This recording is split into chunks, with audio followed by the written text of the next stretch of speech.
Since you mentioned Manchester United and their needs in the attack, they've been linked with Rasmus Hojlund, the Danish international who plays at Atalanta. Gab, what more can you tell us about the possibility that this gets done? Because from the reports I'm reading, what Atalanta wants money-wise is anywhere from 40 million euros to 70 million euros. Yeah, that's how excited they are about Hojlund, who's had a bit of an unusual background. Came through Austria, had only the one season at Atalanta.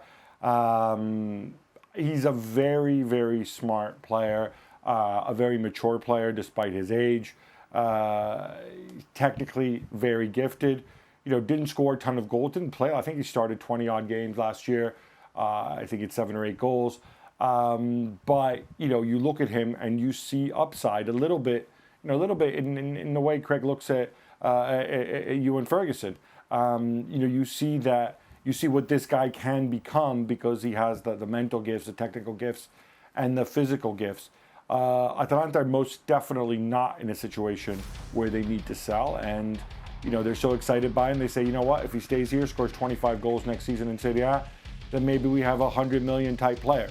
So it's going to take a big, big fee, I think, to pry him loose. But Man United need somebody to come in and there's never a 100% guarantee, but they need somebody to come in that's giving them a damn sight close to 100% guarantee, because they need to be up and running, don't they? They need a goal scorer. You can't rely on Marcus Rashford again. If you play Rashford through the middle, you potentially have to play 2 other guys wide, and Anthony, who's a flash in the pan, and Jadon Sancho, who I think if they could get some decent money for, they would pack him out the door with his bags. They signed Mason Mount, but he's a bit of everything. So they need somebody that's going to guarantee them goals, Gab. And is Hojlund going to do that, as talented as he is? Well, no, because I think he is a longer term project. He's somebody you buy for the future. And in the same way, if you're talking about getting a Ferguson or Hojlund and chucking him in at Old Trafford and say, all right, son, go lead the line in front of 75,000 people, maybe it's not the best place to go and mature and grow into the player you can be.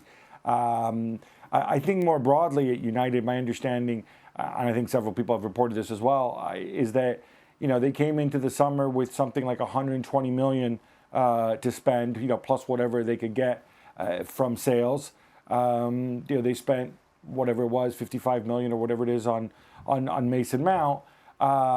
They know that they need to spend money on a striker, but they also need to know that they need to resolve the goalkeeping situation, which is why that could well end up with them keeping De Gea. Right now they need to make that money last. There aren't too many guys that they feel that they can sell for substantial money. Although could be maybe a McTominay, maybe an Alanga. Well, you'll get some money for. I think Sancho's going to be difficult because of his wages. So that's kind of the situation that they're in. When I think that's also why we haven't heard them. They've gone quiet on the Osimhen front. We haven't heard them linked with like a top guaranteed striker that would push you in the 80 to 90 million range. Gab, since you mentioned the goalie, what's the situation with Andre Onana? The latest report suggests United well off the bidding price that Inter want. Yeah, I'm not sure it was an official bid from United. I think it was more kind of, via intermediaries. Again, I think they looked at it through the lens of David De Gea.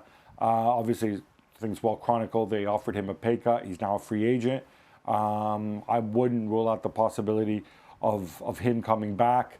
Ten Hag obviously likes Onana, former Ajax guy. Inter prepared to do business, but it has to be at a price that Inter are comfortable with. And the fact that Onana was such a big part of leading them to the Champions League final means that they can hang in there a little while. Also, having sold Brozovic, they're not under kind of immediate pressure for cash either.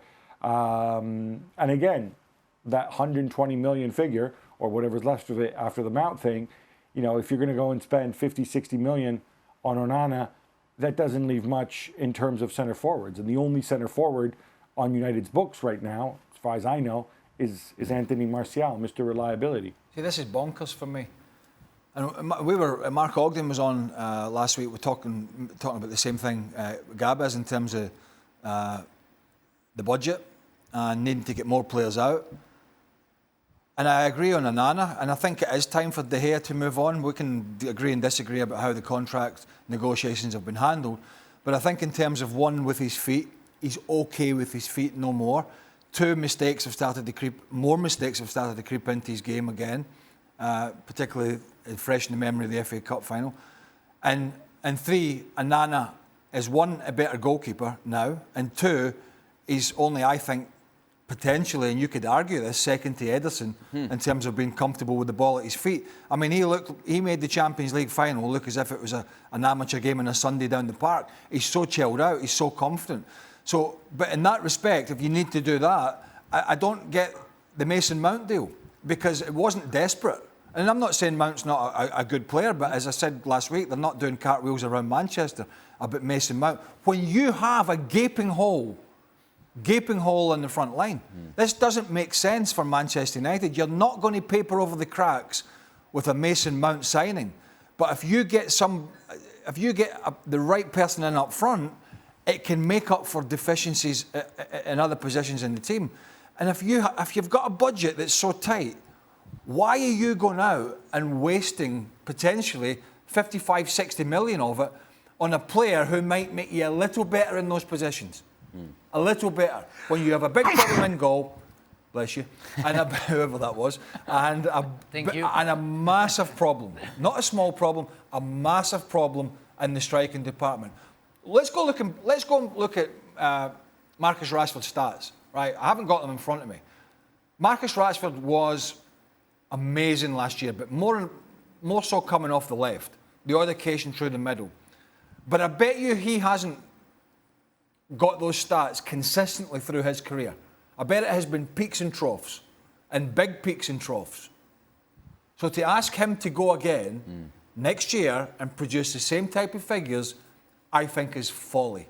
And so that's where I don't, at this moment in time, understand the strategy, if indeed they have one, Manchester United that is, and where they're putting their money, when they know that money apparently is so tight. 30 goals last season for Rashford, by far the most he's had.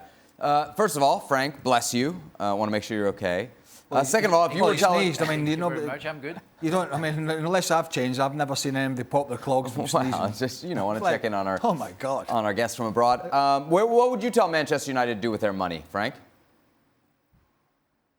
No, I'm with Craig. I mean, it doesn't make any sense. You know, if you're so desperate to get a goalkeeper and a striker, and you realize that your money cannot be over maybe 150 million, why are you spending so much money on the player you don't really need? Because you already are fulfilled by other players. That doesn't make any sense for me. They need a goalkeeper and they need a striker. We can all agree with that, and they will make a difference. Because, yeah, Rashford is not the guy you can rely on for the whole season. He can be good for a certain time and then disappear a little bit. And we don't know what to expect from Anthony. We don't know what to expect at all from Martial. So when you want to reach the top of the top and you want to compare your team to your biggest rival, which is now Manchester City, you're so far away from there.